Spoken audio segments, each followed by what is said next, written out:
What is used to capture value? I'll use Lionel trains to try to explain this concept.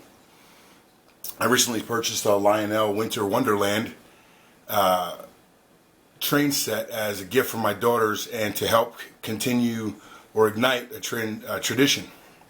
Lionel Trains was formed in 1900 and has built its customer relationship based on reputation for quality and tradition. Lionel has always drawn on the power of nostalgia since its establishment in 1906 as the main electric model railroad manufacturer. Company was sold in 1995 and moved overseas to China and Korea, changed the name slightly to Lionel LLC. The company has also seen other various changes to ownership as it struggled to incorporate its identity into modern culture. We'll talk more about that later. Now, as technology advances, naturally Lionel would capitalize on this. Lionel electric model trains now come with an app called Lion Chief that connects your train to Bluetooth and allows you to control the train from an app on your mobile device or your phone. I noticed a few other train manufacturers such as Bachmann, which is in the same market as Lionel.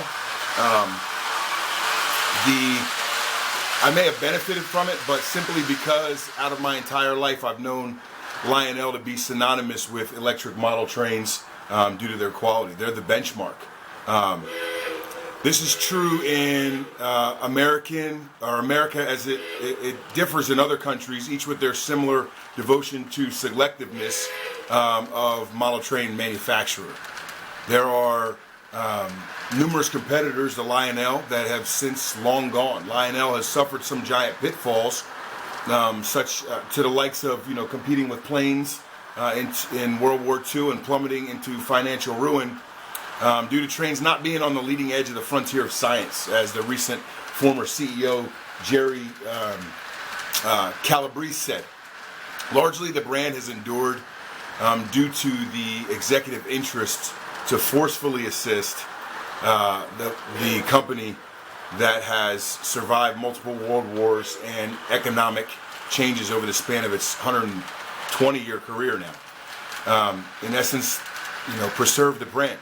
So what is it to capture value? Full steam ahead. We're on our way. Train travel's decreased and has become more and more prestigious nowadays rather than a necessity. Now, don't get me wrong. I used to travel from New Jersey, central New Jersey, to Grand Central Station in New York City every day because it was the most hassle-free and economical way to travel. Many still utilize this form of travel in areas where it makes sense. Competition in this market depends largely on who is in the market. Hobbyists have different rewards needs than someone who wants to play with a toy. Further, a tradition of similar Christmas tree trains, such as this one or Christmas Village, can be created for a much cheaper price and operated on batteries rather than the steel locomotives that Lionel built its brand primarily on. Lionel also engages in the battery-powered market as well, which is where it seems all the business for each of the companies comes from, with Christmas trains and display trains of that nature. Now, Lionel must appeal to a new culture who may not be as enthusiastic about trains, and the only knowledge of them might be to be waiting behind a 200-car slow-moving freight for 20 minutes. We've all been there.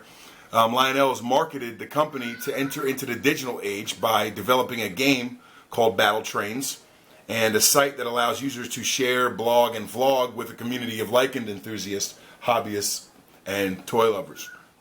The company has vowed to inject the cool, as it said, into the campaign continued advertising efforts. Lionel is usually utilizing the digital marketing and advertising as tools from the promotional mix. Some buzz marketing is also relied upon, as Lionel Trains has incorporated their Lionel's Tracks website where people enthusiastic about trains can forum. One marketing communication position that I feel that Lionel has not captured yet is targeting or identifying the target audience. The company intends to attract millennials and under 30 crowds, as it said. However, it's not specifically defined. Simply desiring to attract the entire lot of millennials is not a realistic goal. It's not focused. The stage in the message design, the AIDA model that Lionel is currently at, is still in infancy at get attention. Perhaps this is the most significant stage. The message content and appeal and design should all work simultaneously and in unison, whereby for an emotional appeal to be delivered, Lionel would have to isolate which millennials are to have feelings of tradition and nostalgia strong enough to move to the next AIDA model stage, holding interest and arousing desire, and then subsequently to act upon it and purchase the product. Lionel's a unique product, and it will be sad to see some of the trains merely become collectibles, and like in the culture and history of Hess Christmas trucks, which have completely disappeared in advertising.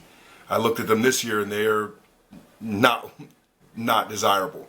Lionel has offered incentives, and in proportion to the train sets costing, the price of one mortgage payment late in the 30s at $80. Today they're only about $250, and some models can be purchased at discounted rates as well. The company's push-pull strategy is one that is a little bit of both push and pull. The company has worked deals with Amazon to sell their product through push method while utilizing the direct and digital marketing techniques as to advertise its target audience via interactive websites, video games, apps, and forum that we talked about. Unfortunately, there are extremely limited resellers who carry Lionel sets. I had a problem finding mine other than just on the internet, which defines the market, because when there's no demand, the stores won't carry them on their shelves. And I would suggest, my suggestion is that Lionel inject the cool by setting up displays in all the retailers that would carry the sets. This would help consumers visualize the concept, potentially sparking nostalgia and or creating a memory towards beginning a new tradition. Thank you.